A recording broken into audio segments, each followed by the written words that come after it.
What do we have? What are some of the common pitfalls to look out for when prepping to scale? So I'm super biased on this. I'm going to say your people plan, your talent plan.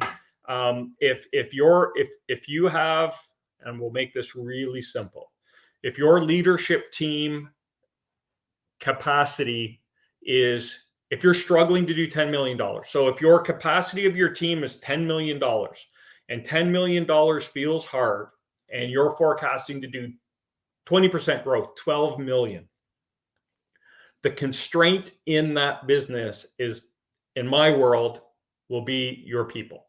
If your people only know how to build $10 million processes or design an organization to execute on $10 million worth of business, asking them to do 12 is going to be hard. And that's where we come in and can really help create a new role, whether, we'll talk about ops because we were just talking with Freddie. But if your operational leader is tapped out in terms of their experience and capacity, that's where maybe, if you have a manager, we might need to bring in a director, someone with 20, 30, 40, $50 million worth of experience who can work with that manager and develop them and help show them how and work hand in hand with them to build the policies and procedures and the organization, lean out the facility, not to do 12 million. One of my favorite expressions is we don't hire leaders to do a $10 million business that wants to do 12. We hire a leader to run a $20 million business currently doing 10. So we want someone who can come in and build bigger and better process and procedure than you need today. So when you do start scaling, you can scale responsibly and grow into the processes and procedures and systems that you've already laid out. And to me, the biggest mistake business owners will make is, hey, we're just going to make do with the people we have and we'll just push them a little harder. But if your gas pedal's already to the floor, you can't push it any further down. So if you're already running your people to their maximum capacity, it's time to go out and get some fresh eyes and some fresh experience. What's the next question, Matt? How will I know when it's time to scale? This is a great question. So I use two analogies here. We have the idling Porsche and the red line Miata. So the idling Porsche, and in these analogies, if the engine is your delivery mechanism, so it's your operation, it's your service, it's the people that are pushing the product or service out the door, and the driver of that vehicle is your sales team. So the idling Porsche is when you have a great sales team that can't put any more sales into the funnel. Sorry, my bad. So an idling Porsche is when you have an operational team that is ready to go. Give us business. We have capacity. We want to add people to the shift. We have people that are only doing 6 hours of work on an 8-hour shift. We are streamlined and ready to go. But your sales team is not pushing sales into the funnel. So that's kind of one, right? Your driver is driving your Porsche, the idling Porsche. You're driving it down the slow lane in first gear, right? They have a sports car ready to go, ready to deliver, but they're not challenging that engine, right? They're not pushing hard enough on the gas pedal. That's one challenge you're going to face. The second challenge is the red line Miata. So that's when you have a sales team that is pushing sales into the funnel, but your delivery team, they have no more capacity. They're going as fast as they can. And like I just alluded to, when your foot's already to the floor in your Miata and the RPM gauge is in the red line, you can't push any further. And if you run an engine on the red line long enough, it's going to melt. It's going to blow up. It's going to jam. It's going to stop. So if you want to prepare to scale, you have to make sure you have harmony within those two departments. You will never have a perfect match. Sales and operations will never be perfectly aligned. Sales will always be pushing operation, or operations will be, pulling sales along. You're never going to grow nice. You're always going to get sales, then operations got to come up, and then operations is going to say, okay, we're ready for more. Then sales is going to have to go and deliver more. So there's always this dance. But if you want to scale, you have to have the talent in the building to do it. If you haven't been able to scale for 5 years with the same team, I don't think it matters what plan you put together. If they don't have the capacity, the experience, the know-how to get the next 20%, the plan doesn't matter because you don't have the people to execute on the plan.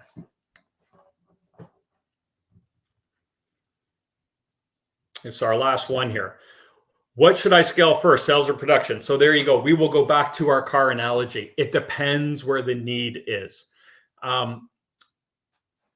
If your production is already struggling, let's level up production. Let's inject some capacity, some leadership, some experience into production or delivery, whatever we want to call it. If it's sales, you're not generating enough opportunities to challenge production, then we're going to want to level up sales. But you need to go, I think, and do an honest assessment of what's going on in the business. Oftentimes in our business, we will have what I refer to as an overvalued asset. And we can use this from a production standpoint. The person that used to be a line employee, they've worked for you for 10 years. Let's say they're 40 years old and they've worked for you for 10 or 12 years. That means they've spent most of their time in their working career in your business. Started off on the line. They were responsible. They showed up every day. They took it serious. So you promoted them, maybe to lead their area of production. Then you promoted them again because they seemed to do really well there into a supervisor. And then you made them the manager. And then you just said, heck, I'm going to get them to run the whole operation. And each time you gave them a raise and you incentivized them and you promoted them because you trusted them and they cared and it seemed good. It seemed like a match. But soon the operation will outgrow that individual's experience. And that's where you get a constraint. That's where you get a talent gap or an experience gap, and you get a constraint in the business. But the challenge is, and when I say they're an overvalued asset, because you have empowered them and trusted them and incentivized them, they're often making their salary or their package, their total cash comp, is either at market or even above market often, but their skills and experience and abilities and capacities are lower end of the market.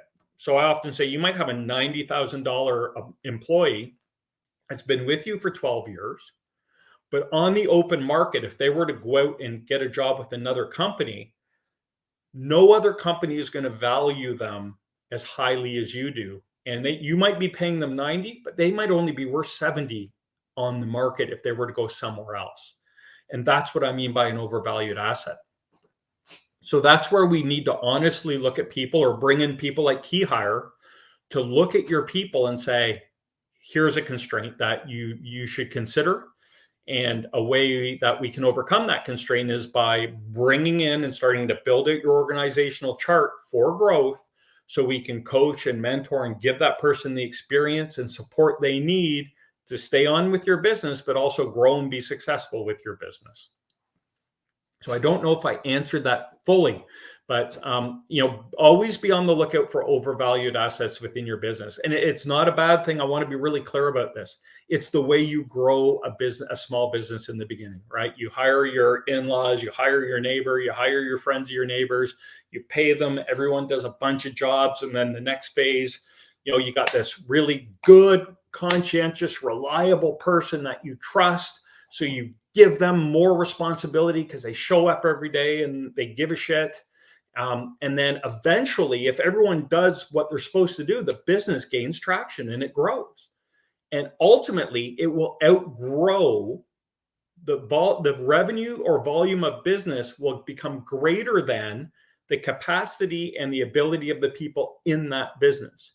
And that is kind of that crisis of leadership that's kind of outlined in Greener's model curve, where that's that first crux as a business owner you're going to get to, where you have to really sit back and say, okay, if I truly want to scale this, how do I do it? And oftentimes the answer to that question is we got to bring capacity and experience into the business. We need more people who can run their area of the business, free up the owner to do big picture thinking and take care of sales or operations or administration, whatever it is, and take all that stuff off that owner's plates. And you're really hiring a specialist in that area. Okay, Matt, I think that's it. We're at 2:31. I'd like to thank everyone who hung in for this 31 minutes. If you want to replay this or see the video, you can catch us on YouTube. We have a YouTube channel, Key Hire Solutions. You can check out the podcast. If you're listening to the podcast now, or you want to listen to other podcasts, you can listen to our podcast. It's Key Hire Solutions for Small Business. You can get it where they play any of the any major any podcasts, and you can check us out on our website if you'd like to learn more about identifying overvalued assets or leveling up your leadership team. You can come to the website. We actually have a free session. No sales, no weirdness, just good advice. We can sit and chat with you and learn about your business and offer you some suggestions, things you can take back to your business. We're here to help first. If you like what we say and you think we can help you, we can talk about working together down the road. If you've liked what you've heard here today, please like it, share it, whatever you want to do to get the word out, because we know there are business owners out there who are looking for help, have questions about what to do next. And if you think the information you got here today could help them, please share that with them. Until next time, we will see you in 2 weeks. Thanks for listening to the Key Hire Show for Small Business. We'll talk to you soon.